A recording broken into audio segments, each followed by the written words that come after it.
Hey everybody, this week on This Is Gravel, we have Q&A, we have some social media, we have the Incredible Hulk. What else we got? Hashtag Spring is Sprung. Spring is Sprung.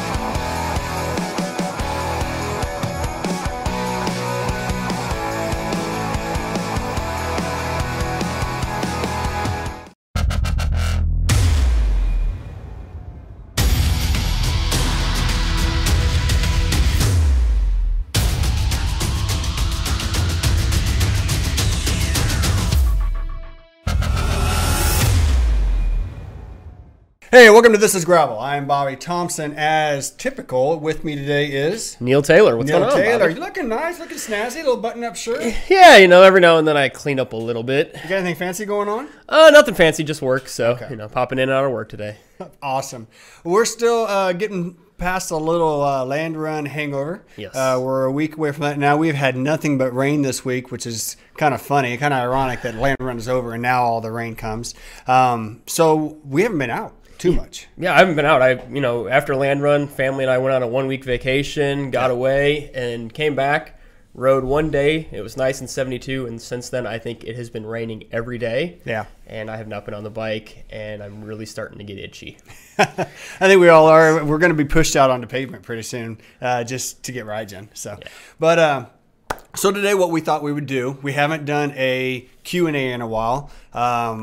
This season we've been doing like a Q&A special, which I think is a lot more fun because it gives us time to ramble and it doesn't make the show, be 2 hours long. So today we're going to do Q&A. We're going to follow up with some social media later. We've had a lot of social media come in, obviously, from everywhere. So, okay, let's go to Q&A. Let's rip open the envelope. It's pretty exciting, I'm not going to lie. I love the Q&A shows. All right. Okay. Question. Are they actually typed up? They're typed up, yes. Oh. Except for this one right down here All at the right, bottom. so we got an oddball at the Yeah, very we got an end. oddball one. Read them off. All right, question number 1. What tires are you currently running and why?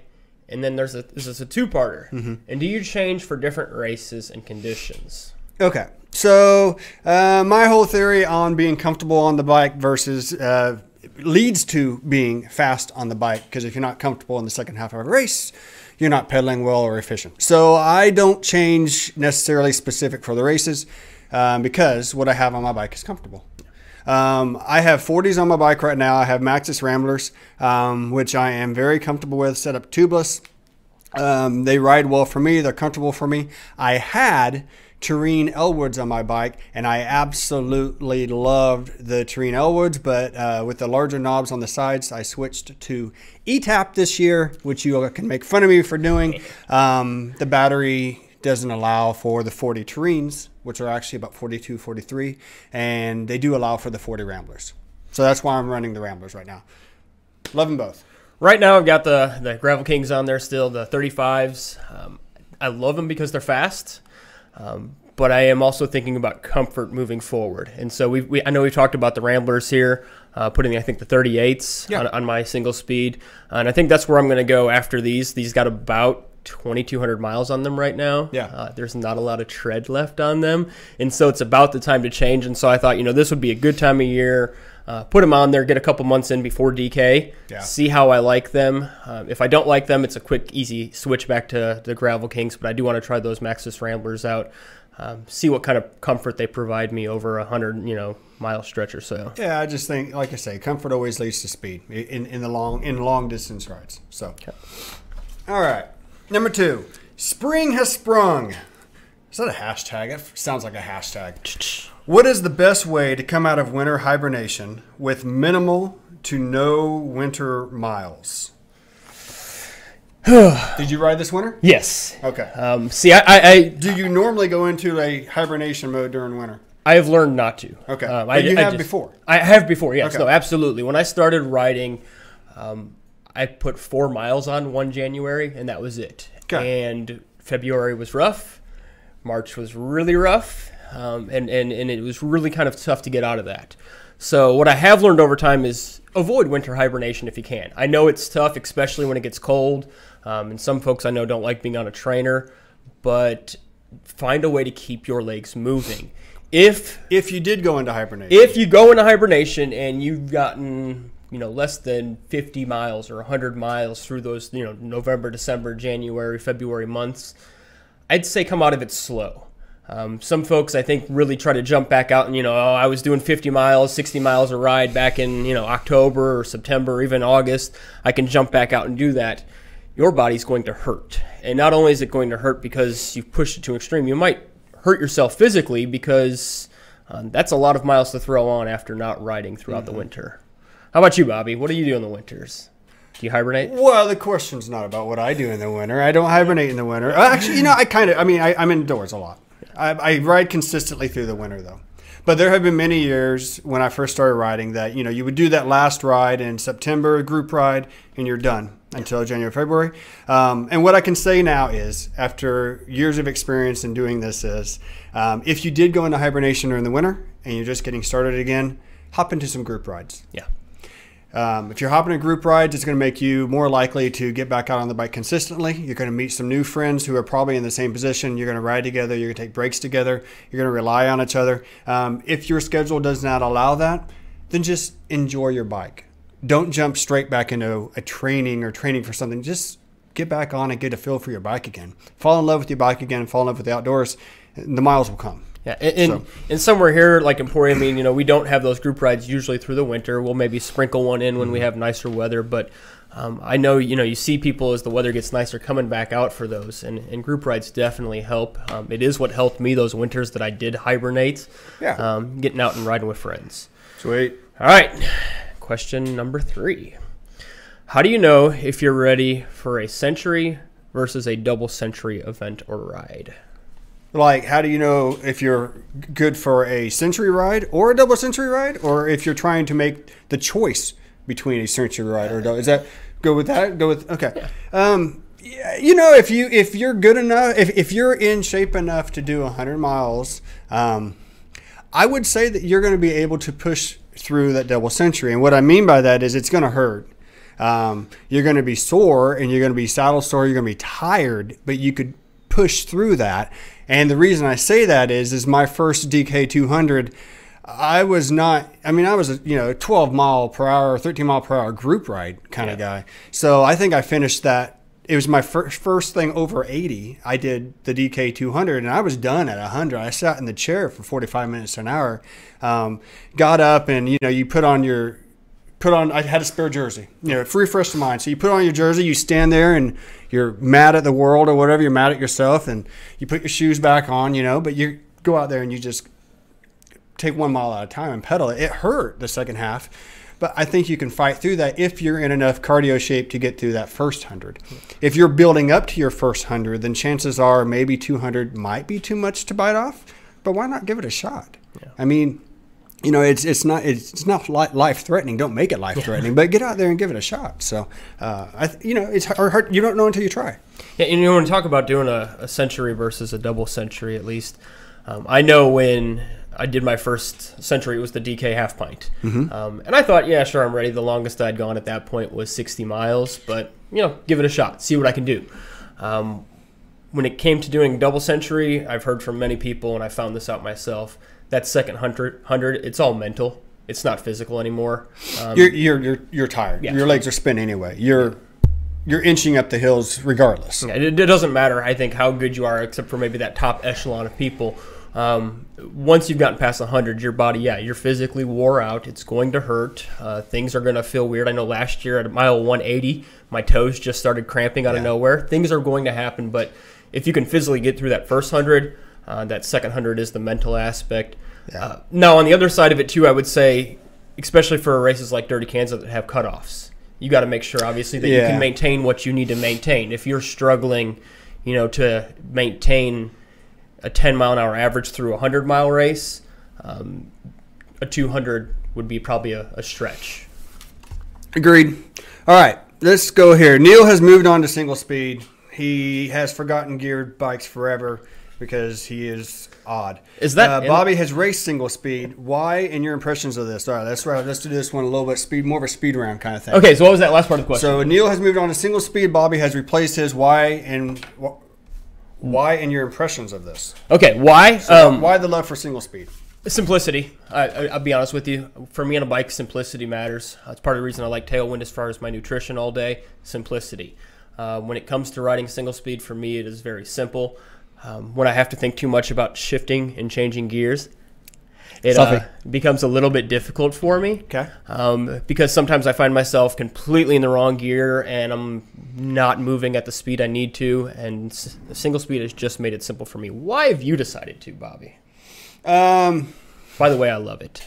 And that's exactly. It's something different. It's one to a different way to bond with your bike and bond with nature. You pick one gear and you ride it and you see what happens. You pound the hills and you spin on the flats and get ready for the next hill. So it's totally a different experience. Which, speaking of single speed, somebody's got a sweet single speed he's building up right now. I hear. Can't wait. Yes, you do. All right. Is switching to clipless worth the risk of falling? If so, any suggestions on brand or type? Yeah. Okay. So again, going through the different experiences that I've had on the bike, one of the biggest differences, stepping stones, was switching from a flat bar to a drop bar bike as far as speed and feel on the bike. The next big difference maker for me was switching from flat pedals to clipless. Your pedal stroke is simply more efficient on a long endurance gravel ride with clipless pedals. I mean, pure and simple, that can end the debate right there. It's just more efficient. Now, I obviously am not, in the medical field. I'm sure there's things about if your pedal stroke is more efficient, maybe it's less wear and tear. I don't care. It's more efficient on the bike. It's easier to spin. Yes. Which is going to create how you feel throughout the day. Yeah, efficiency for me was a big part of switch. The other part was a lot of times going up some of these bigger hills we have, my foot would slip off of the pedal. Sure, safer. Pedal would come around and whack me in the shin. It's not fun. You don't want to keep riding after getting whacked in the shin with the pedal.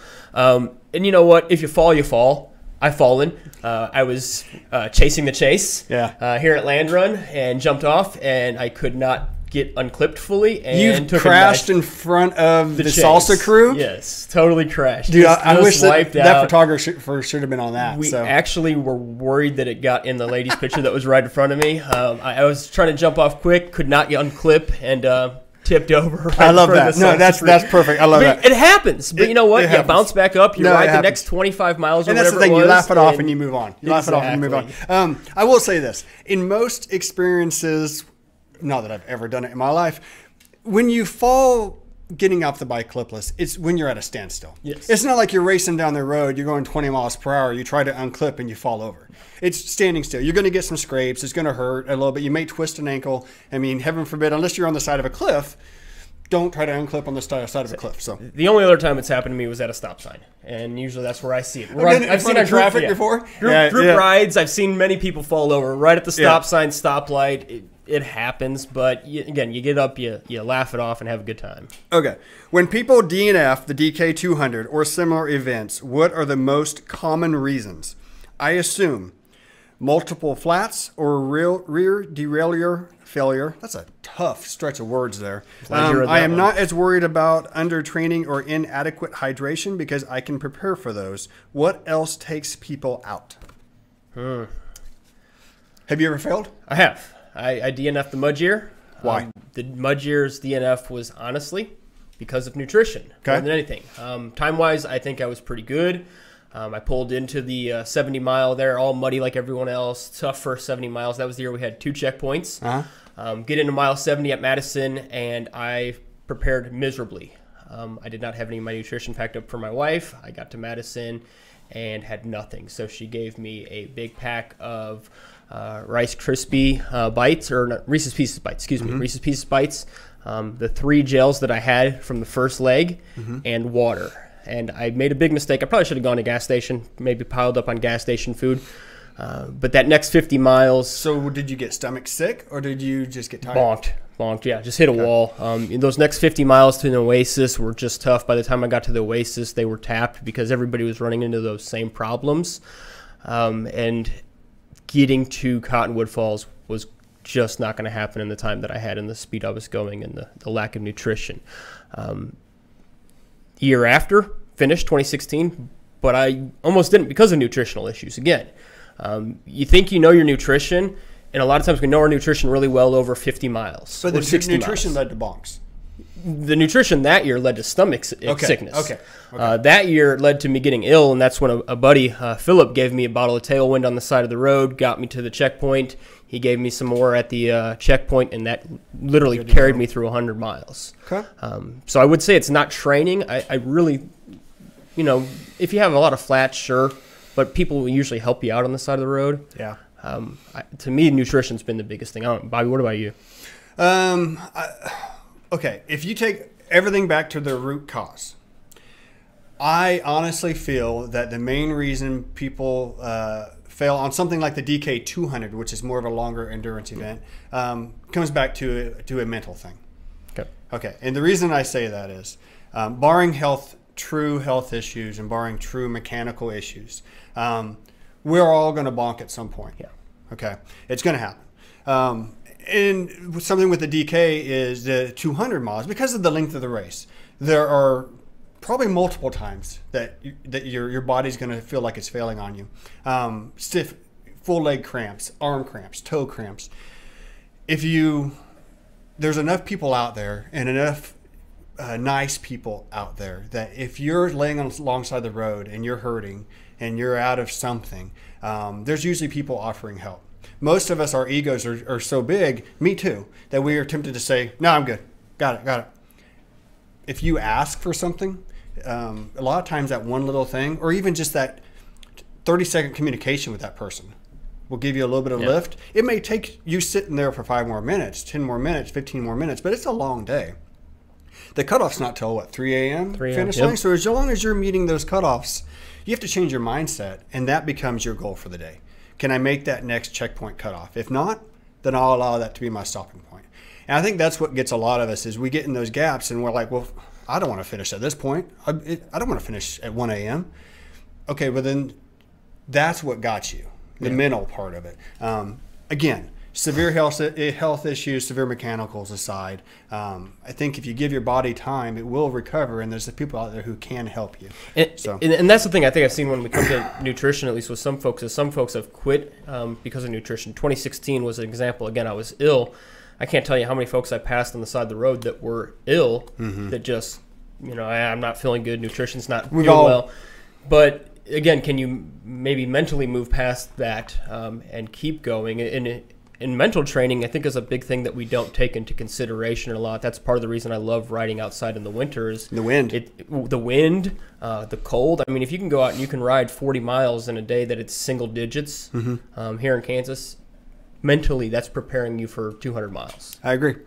I always say let the checkpoint take you out of the race before you take yourself out of the race, if you can do it. What is the biggest thing the cycling community has taught you?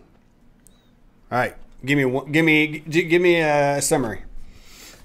What is the one thing? What's an important thing? Let's change it slightly. What is the biggest thing? What is an important thing? Cycling has taught me a lot. What is an important thing that the cycling community has taught you? Cycling in general in the community has taught me I can do things I never thought I could. Just reality. I remember when I first got on a bike 4.5, almost 5 years ago now, somebody mentioned to me the idea of doing a Dirty Kansas 200, and I thought they were crazy. They're insane. That's who would ride, 200 miles on a bike? Who's going to spend 18 hours on a bike? I mean, I don't spend 18 hours on a car driving somewhere. I'm not going to spend 18 hours riding my bike somewhere. It's silly. But all of a sudden I realized I can do things.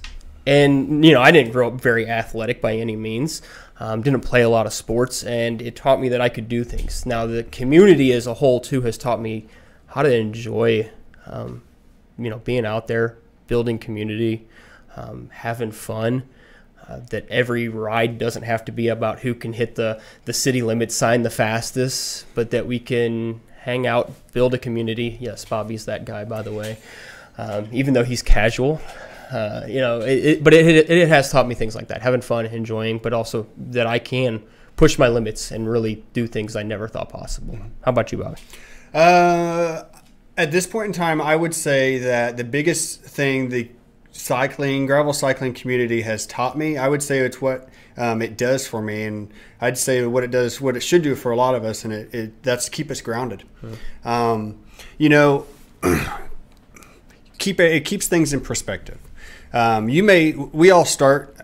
That's not true. A lot of us may start a race thinking that we want to race, but what keeps you going in that race, a lot of times those aspirations die about mile 15 or 20 when you start losing wheels. Yeah.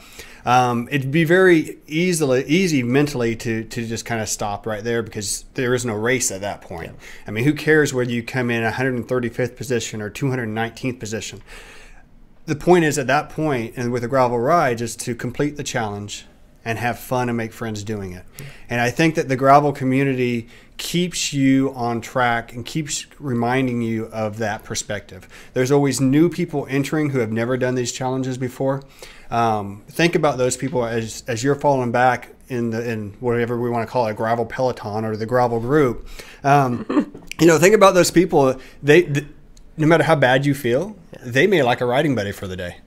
Yeah. Chill back and share your food and share your experiences and have fun. I think that's what the gravel community does for most of us, is it keeps this about fun. Yeah, so that's what it should be about. You know, like I say, most of us going out doing Land Run 100 or DK aren't going to win. We're going to lose those wheels pretty quick within the first few miles. Right. The wheels are gone. That's not to say I love watching those winners and those results. I wish I was that talented. Yes. And that is a wonderful, different aspect of gravel riding and racing. But both 99% of us are not there. Exactly. And so have fun, get to meet people, and realize that we are out there to push ourselves, find our limits. Help each other finish the challenge that we set out to do. Absolutely. So that's all I got today. I don't have any more questions. Hulk, you got anything? Hulk doesn't have anything. At this time, we're going to toss it up to Matt. He's got some social media. We've had a lot of photos come in this year. Let's see what he's got. Hey, thanks, Bobby Neal. We do have a lot of social media this week. Let's start out with this photo from Ann McGibbon riding at the Love Valley Roubaix in Love Valley, North Carolina.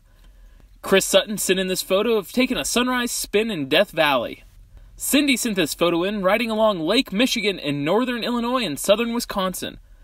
Corey was taking in a track lacrosse race series in the mud behind the Velodrome in Queens, New York. David was at the Melting Man gravel road race in Michigan. Jen Reed was out riding in her backyard of Charlotte, Iowa. John Curlin was riding in Sheridan, Wyoming. Michael went out for a spin on the gravel in Juneau County, Wisconsin. Mike Smith went to the Georgia Rodeo Rally. Rob was with a couple hundred friends in southern Florida on the 4G Great Gator Gravel Grinder. Tim was out at the Cherokee National Forest in Tennessee, and Trevor Bridges was just trying to ride to the store in 14 inches of new snow in Waverly, Iowa. If you would like to see your photos featured in this series, make sure you're using the hashtag #ThisIsGravel and sharing them on Instagram, Facebook, and Twitter.